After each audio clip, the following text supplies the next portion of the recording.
Bien-aimés dans le Seigneur, nous sommes très heureux de vous avoir nombreux devant vos téléviseurs, devant vos portables, justement pour la parole de Dieu.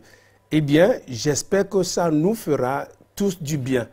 Nous allons commencer par un temps de prière. Éternel notre Dieu, Seigneur, c'est toi qui nous as offert encore cet espace. C'est pas ta grâce. Et c'est pour l'Évangile.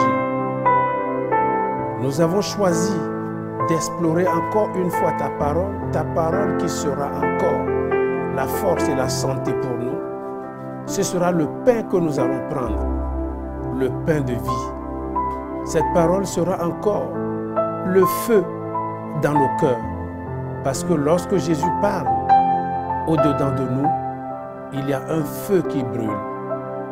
Nous prions que cette parole ne passe pas en vain, que ce temps ne soit pas un temps de plus, mais que ce soit un temps d'édification.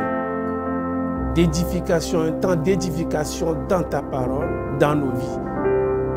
Nous te disons merci encore pour ton esprit, que l'esprit nous conduise maintenant dans toutes les paroles, dans les mystères contenus dans ta parole, et que chacun d'entre nous, où qu'il soit béni, parce que ta parole ne passe pas en vain. Que cette parole puisse encore consoler un cœur, que cette parole puisse encore fortifier, que cette parole puisse encore éclairer. Nous promettons que la gloire sera à toi à la fin, car tu es Alpha et tu es Oméga. Tu commences avec nous et tu finis avec nous. Que ton seul nom soit loué, au nom de Jésus. Amen. Amen. Bien-aimés, nous avions commencé, comme vous l'avez vu hier, et un autre livre, c'est bien le livre de Philippiens.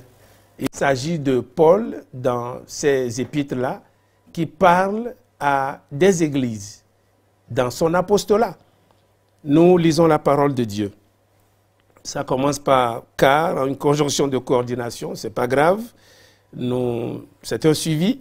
Car Dieu m'est témoin que je vous chéris tous avec la tendresse de Jésus-Christ. Et ce que je demande dans mes prières, c'est que votre amour augmente de plus en plus en connaissance et en pleine intelligence. Verset 10. Pour le discernement des choses les meilleures, afin que vous soyez purs et irréprochables pour le jour de Christ, remplis du fruit de justice qui est par Jésus-Christ, à la gloire et à la louange de Dieu. Verset 12. Je veux que vous sachiez, frères, que ce qui m'est arrivé a plutôt contribué au progrès de l'Évangile. En effet, dans tout le prétoire et partout ailleurs, nul n'ignore que c'est pour Christ que je suis dans les liens. Et la plupart des frères dans le Seigneur, encouragés par mes liens, ont plus d'assurance pour annoncer sans crainte la parole. Parole du Seigneur. Amen. Eh bien, je méditais les livres de Paul un jour et il m'est arrivé à l'esprit quelque chose de très fort, de très puissant. Paul était appelé à prêcher l'évangile et à prêcher même l'évangile au roi. Mais le chemin le plus court pour arriver au roi, c'est peut-être d'être arrêté. C'est très court parce qu'on ne peut pas arriver dans la cour du roi si facilement. Mais quand tu es arrêté, tu peux comparaître. Et c'est une bonne occasion pour prêcher la parole. Nous allons nous arrêter un petit instant sur quelques mots, ou du moins quelques phrases, et nous allons prier. Au début, il dit, je fais mention de vous dans mes prières. Et tout ce qu'il a demandé, c'est que l'Église croisse en connaissance et en intelligence. Il est vrai, notre comportement est régie par le niveau de connaissance que nous avons de la personne de Jésus-Christ de Nazareth. Et ce qu'il faut maintenant pour l'Église, c'est d'arriver à cette connaissance, la connaissance du Seigneur de gloire. Et quand nous arrivons à cette étape-là, eh bien, les choses passent plus facilement. Donc, Paul prie, et il prie pour l'Église. Et quand il prie pour l'Église, il prie aussi pour le discernement des choses les meilleures. Quand il dit le discernement, c'est que nous puissions distinguer ce qui est bien, ce qui est excellent. Si nous le distinguons, eh bien, nous saurons laisser les choses secondaires, les choses annexes, pour passer à l'essentiel. Nous allons tomber sur le verset 12. Ça va faire l'objet de notre prière aujourd'hui. Et le verset 12 dit, « Je veux que vous sachiez, frères, que ce qui m'est arrivé a plutôt contribué au progrès de l'Évangile. » Ce qui m'est arrivé a contribué plutôt au progrès de l'Évangile. Qu'est-ce qui lui est arrivé? Il était dans des liens, il a été emprisonné pour avoir prêché l'Évangile. En principe, arrivé à ce niveau, ce qui lui est arrivé, en principe, ça ne devrait pas servir à la propagation de l'Évangile. Mais tout le monde savait qu'il était arrêté à cause de l'Évangile. Et il dit que cela a contribué au progrès de l'Évangile. Comment est-ce que sa prison, comment est-ce que ses liens, comment est-ce que les chaînes dans lesquelles il était, comment est-ce que les coups qu'il recevait pouvaient contribuer à l'Évangile? Je crois que nous devons tirer là une leçon. Nous pouvons être dans des prisons aujourd'hui, que ce soit une prison maritale, que ce soit une prison scolaire, que ce soit une prison spirituelle. Mais j'ai une bonne nouvelle à annoncer à quelqu'un, ça va nous aider vraiment à prier, c'est que ça doit servir plutôt à la propagation de l'évangile, parce que ça doit contribuer à un témoignage. Alléluia. Je pense que la richesse de ton témoignage viendrait du lien dans lequel tu te trouves aujourd'hui. Si tu peux faire la lecture, la bonne lecture de ce que tu traverses, ça servira pour l'évangile. Alléluia. Nous allons prier. Tu peux prier avec moi là où tu es. Parce que Paul dit, et les gens sont encouragés même par ces liens. C'est comme quand nous lisons la mort des disciples. Ben, ils ont accepté mourir pour l'évangile. À telle enseigne que les témoins se sont dit non, il doit y avoir quelque chose de plus puissant dans l'évangile. Sinon, ils n'accepteraient pas mourir. Nous allons prier que Dieu nous donne la force de traverser nos prisons, de traverser nos déserts, j'allais dire, et que nous ayons la force, que notre problème, que notre affliction, que nos difficultés contribuent à la propagation de l'évangile. Que cela contribue à l'avancement de l'évangile. Là où tu es, tu peux prier avec moi. Éternel notre Dieu, Père, merci parce que tu nous ouvres encore nos yeux pour que nous puissions discerner. Discerner, Seigneur, et avoir la bonne lecture de ce que nous traversons. Éternel notre Dieu et notre Roi, nous savons que tu as commencé une bonne œuvre. Quel que soit ce que tu as dit sur notre parole, sur notre vie, pardon, Éternel, ça s'accomplira. Tu peux avoir dit sur la vie de Joseph que Joseph sortira premier ministre. Mais peu importe les citernes sans eau, peu importe les prisons, peu importe les gens qui l'ont vendu, cela s'accomplira. Nous sommes certains, Paul a fait la prison, mais Paul n'a pas fini en prison. Parce que sa parole est vie et c'est ta parole, il s'agit de ta parole. Ici, il est mis dans les pieds, il était dans les chaînes, il était dans des liens. Mais nous aussi, Papa, quels que soient les liens, merci pour la lecture que tu nous donnes, merci pour la révélation que tu nous donnes.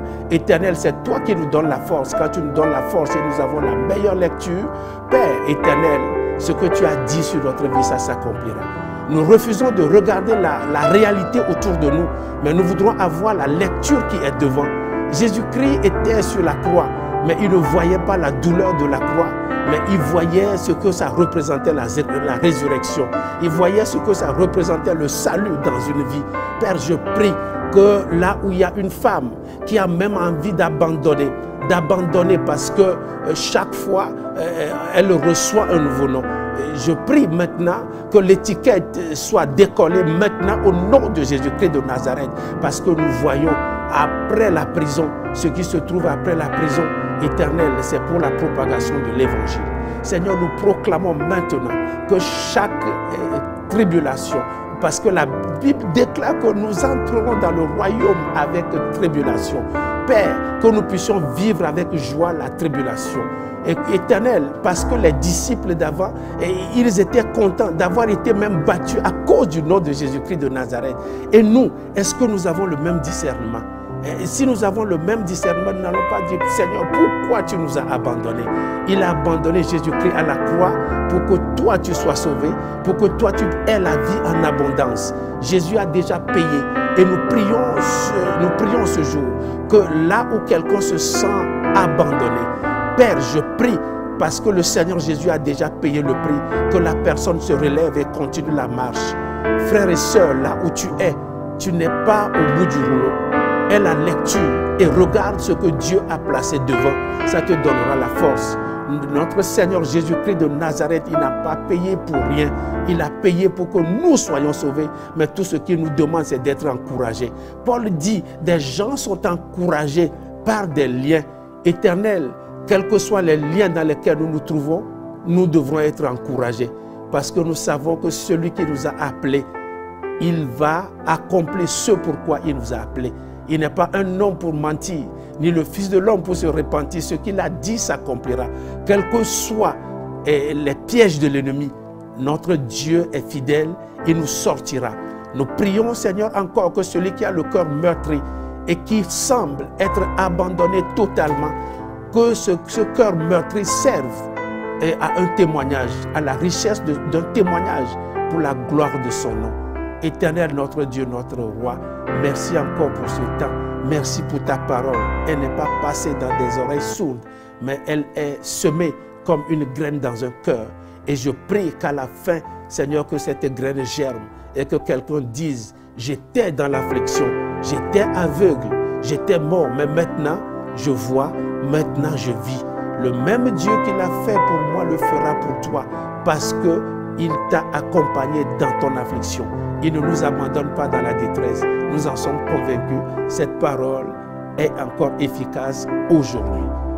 Nous te disons encore merci pour ce temps. Au nom de Jésus. Amen. Nous allons clôturer ce temps de méditation. Un temps favorable. Un temps où Dieu nous a dit quelque chose. Ça ne passe pas en vain. Parce qu'il s'agit de sa parole. Ça doit apporter une semence quelque part.